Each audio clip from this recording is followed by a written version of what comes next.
Adventure Island series is one of my favorite series of games on the NES. The first game was released in North America in 1988, during Nintendo's rise to stardom. I was 7 years old at the time the original game came out, and it instantly became a favorite. The premise is simple, as are most NES games. You play as Master Higgins, a jolly little kid, I think, who is on a mission to rescue his girlfriend from the evil King Quiller, which turns out to be a lame, sort of rhinoceros-looking half-man type thing. You end up fighting him at the end of each world, of which there are 8 total in the game. Each world is divided into 4 stages, each of those broken into 4 different sections, including a goal. There are no continues, and you only start with 1 life, so your skills better be up to the task. The graphics are pretty simple, just trees, grass, water, etc. But they all work in giving you the idea of being in a tropical or coastal setting. You also have cave areas, which look okay too. Now onto the soundtrack. It's awesome! Adventure Island, and especially its sequels, have got some great tunes. Just listen. I even have the Stage 1 music on my iPod. How geeky am I? You start out with no weapons, but you get some along the way. You have the trusty hatchet, plus other tools like the skateboard, fireballs, and the magical fairy, which makes you temporarily invincible. The main gimmick of the Adventure Island series is that your health bar gradually decreases over time, forcing you to constantly pick up fruit and other tasty items to refill it as you run along. Miss too many, and you're dead. Get hit by an enemy, and you're dead. One thing I never understood, though, is that you have a damn health gauge, but if you get hit by any enemy, or any enemy projectile, it's instant death. So what's the point of having a damn health bar? And what's the pot bonus? Is the game rewarding you for getting high or something? Anyways, it's a classic and always will be. Onward to its sequel. Adventure Island 2 was released in 1991, nearly 3 years after the original, and you thought games nowadays take a long time to come out. Anyways, your girlfriend is kidnapped, again, and you have to go after her. Don't you miss the old days of Nintendo when plots could be explained in a sentence or two? Adventure Island 2 is superior in almost every way possible, which is how a great sequel should be. The graphics are better, the gameplay is improved, and the music is kick-ass. Yes, I said it again, the music is really good. It's one of my top 5 NES soundtracks. New to the sequel is a unique storage system, whereby at the beginning of each stage, you're given 5 eggs, or slots, in which to store weapons or other helpful items. You can access these at the start of any stage if you feel you need some extra help. Probably the most notable addition to the trilogy comes in Adventure Island 2, which are the dinosaurs! Along the way, you'll encounter eggs which open to reveal a certain playing card symbol: diamond, spade, heart, or club. Once you pick these up, you're granted a dinosaur pet that you can ride, and gain special abilities included with it. The heart, for instance, gives you the blue dinosaur. I'm not sure if they were ever given any names, so I'm just referring to them by color.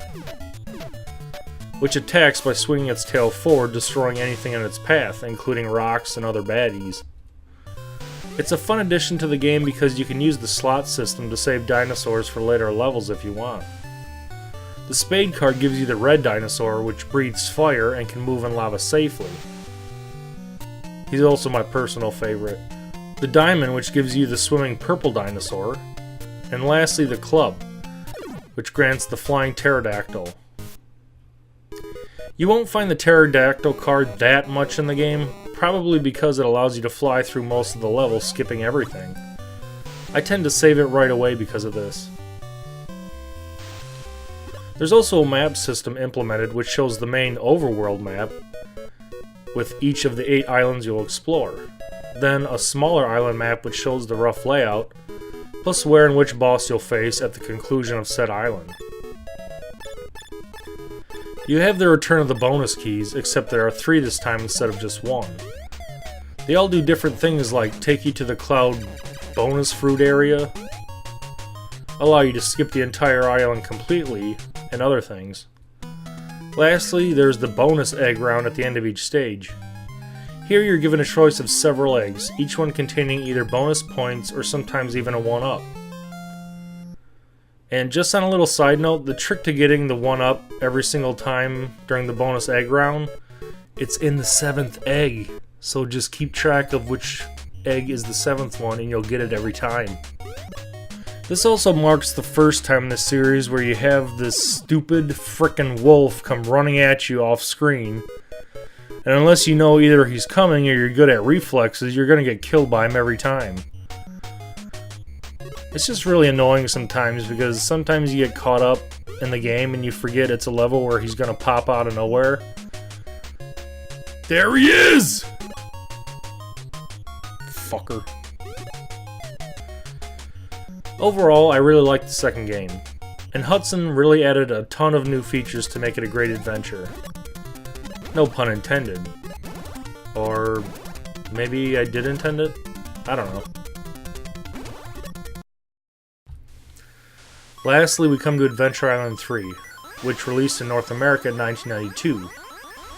It was the last game in the original trilogy, and no, I'm not going to count Super Adventure Island, which came out for the SNES a few years later, as I see it as a low-grade addition to the franchise and just generally a poor game, even by SNES standards.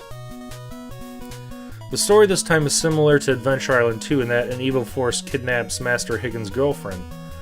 This time it's aliens instead of a big scary dude. So off we go. I really like the title music, it's really upbeat. The island overworld map has been replaced by a single large map. Instead of separate islands, you move across a singular island, playing stages along the way, then reaching the boss. The dinosaurs return as well, however you now have an additional 5th dinosaur in the form of a green triceratops that rolls into enemies. I don't really like it, as I always time my attack wrong and just end up losing him anyways. The Invincibility Fairy returns, as does the new Evil Fairy, the Killer Eggplant. Instead of helping you, it just flies around next to you and sucks your life out. Damn vegetables. The ability to duck has been added, which is kinda nice, but not that useful in most cases.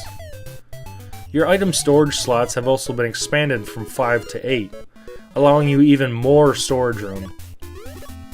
The controls have been improved over the previous 2 games, as you're not as floaty as you were, especially in the first game where you act like you're always running on ice for the most part.